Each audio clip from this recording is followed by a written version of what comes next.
Okay, today is where we're going to pick up where we left off last month when I gave you the advice of either eliminating or reducing 3 or 4 things that were in your diet that you just know that they're bad for you. So here's the follow-up to that. So if you did really well and you went those 3 weeks without those things, now here's 4 more items that you can go ahead and replace in your diet. And one is simple, is you got a potato, and we're going to take the potato. Now I love potatoes, so I'm not going to eliminate it completely out of my diet, okay? But what I'm going to do is I'm going to replace this potato out of my diet for the most part and replace it with the turnip.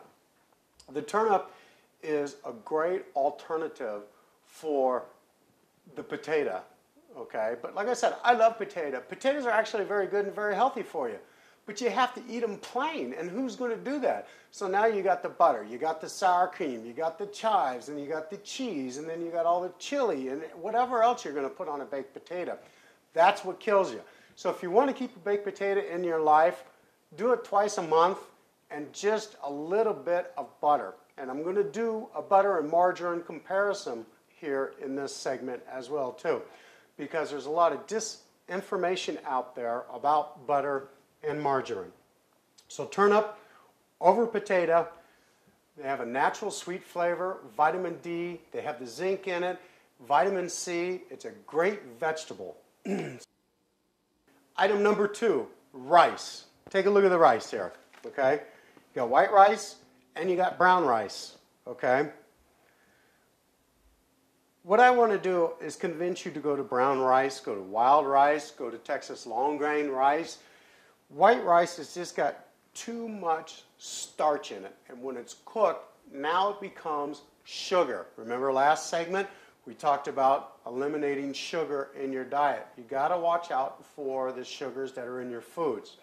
So, and there's really not a big difference between the brown rice and the white rice. You can hook it up, you can cook it. I've got recipes on grubbinwithgodfrey.com.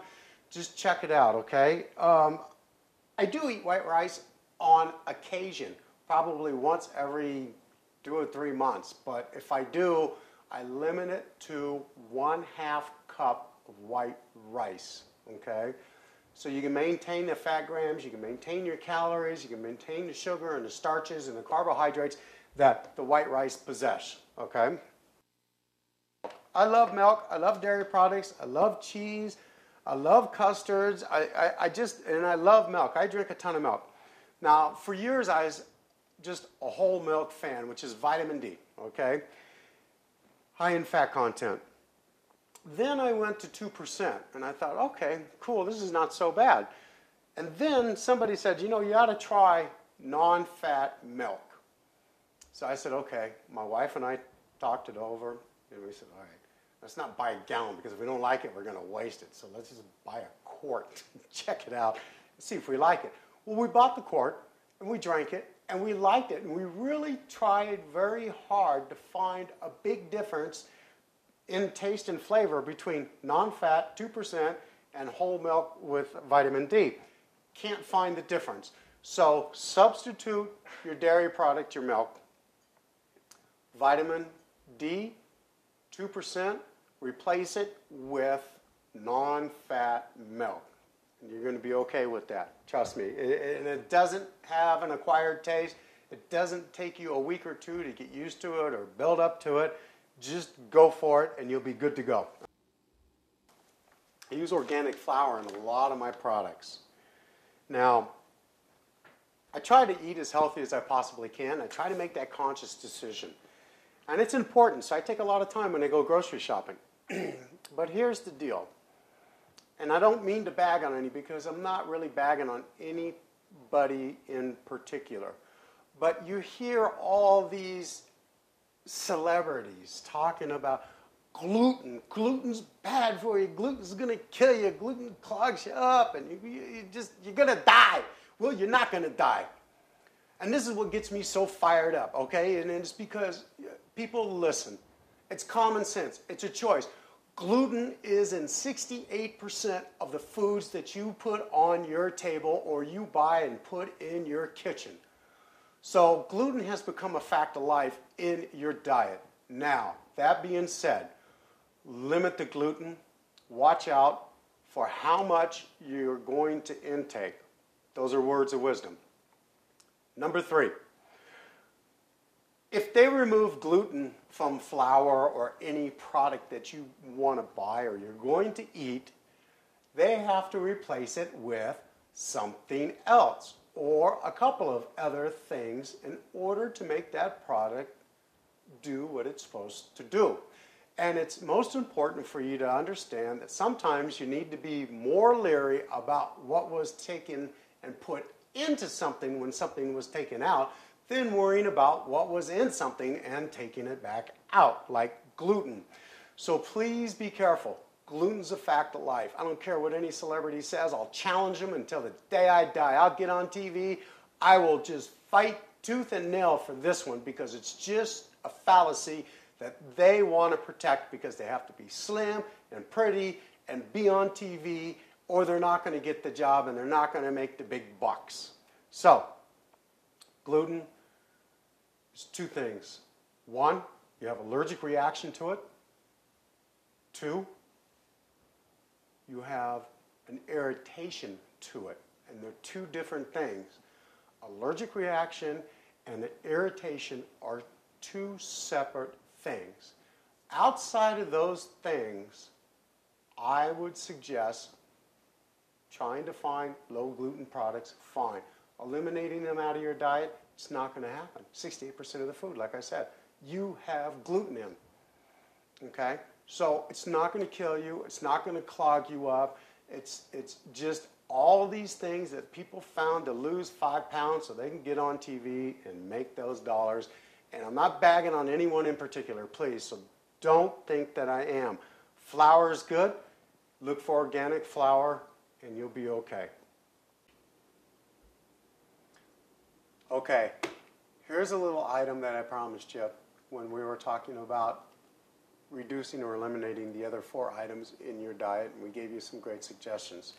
And I mentioned to you the difference between butter, margarine, okay? We're going to go through the numbers with you right here, right now, because there's so much disinformation out there that it becomes a fallacy. So if you can, do me a favor, give me a real good close-up right here of the nutrition chart. Okay, now, let me get it right side up.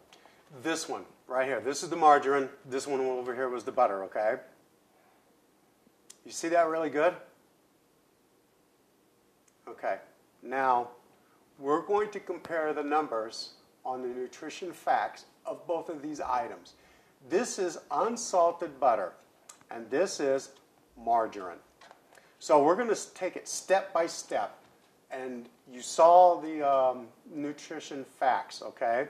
Serving size is a tablespoon. Both are a tablespoon, okay? Here we go. Calories per serving on 1 tablespoon. 92 for margarine, 100 for butter. So you're talking 8 calories. That's not a make or a break situation in your diet for the day. Number 2, total fat grams. We have 11 grams of fat for butter. We have 10.5 grams of fat for margarine. Still not a make or a break situation. Saturated fat, 6.3 grams for margarine, 7 grams for butter. You see the numbers? They're pretty parallel. They're not a huge distance apart. Trans fat is 0 for butter. Trans fat for the margarine is 0. Now this is where it becomes interesting at. And I'm gonna jump down a space on the margarine. I'm gonna go to cholesterol for both of these. Okay, cholesterol. Margarine is 11 milligrams. Butter is 30. That's a big difference. Sodium on the margarine is 70 milligrams. Sodium for the butter is 0. So those two numbers right there, you're going to worry about cholesterol, and what are we talking about, 20 milligrams?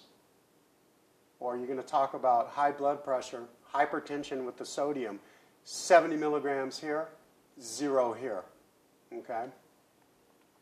Neither one of them have any protein in them, which is, it's a shame.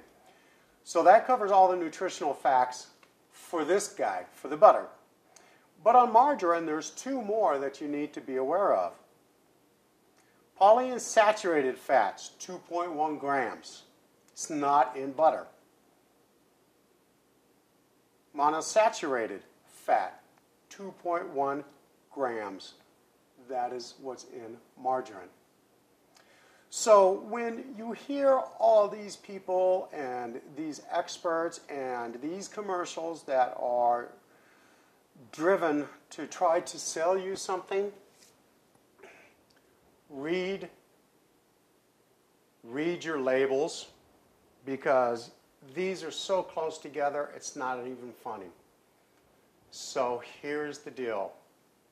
Which one do you prefer to eat with flavor of your food? I say butter. Unsalted butter.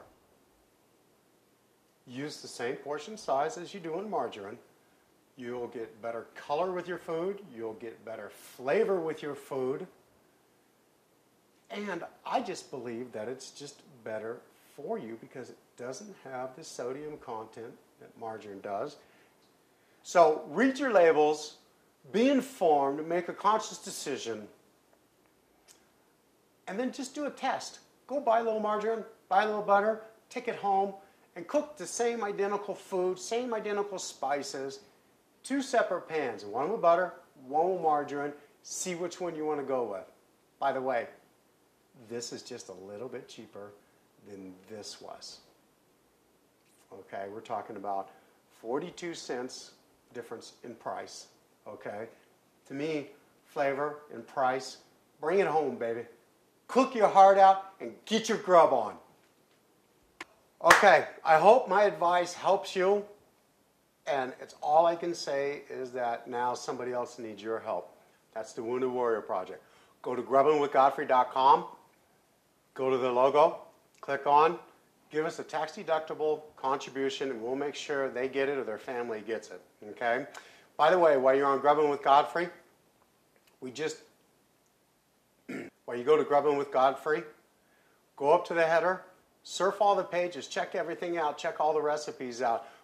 Go to Lifestyles, and then click on to Fitness Tips. We just did a whole new shoot with a whole bunch of new fitness tips. I think they're going to help you. It's about exercising at home with rubber bands. It's about doing sit-ups and balls and the proper way to do sit-ups and how you're going to lose that weight around your midsection to get that 6-pack, 12-pack, 8-pack, whatever pack you're looking for, pack it. So, and then balance.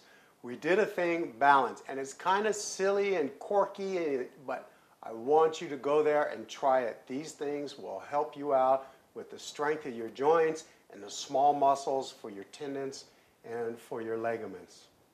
God bless, and have a great day.